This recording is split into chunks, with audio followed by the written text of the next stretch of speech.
Oh, Kuya Joseph, ano? This is in the middle now. Ano Pagod talaga. Pero mas madali pag bababa siya.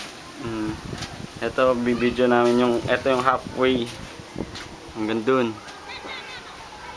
Hindi mo naman pwedeng i-upload yan sabay-sabay, di ba? Pwede.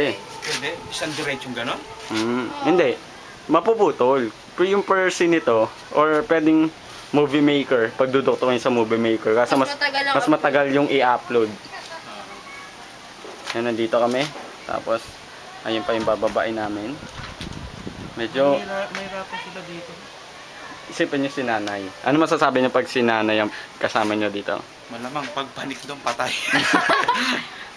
Time out kada step. Oops!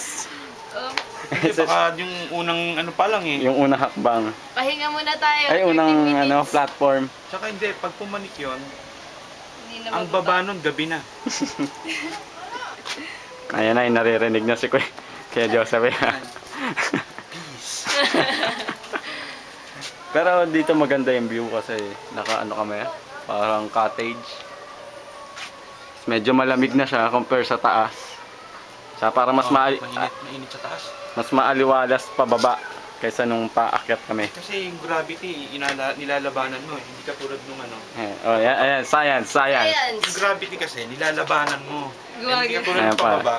Sumusunod din yung gravity. Ayan, manood kayo ng at magbabalik ang Itbulaga. cut muna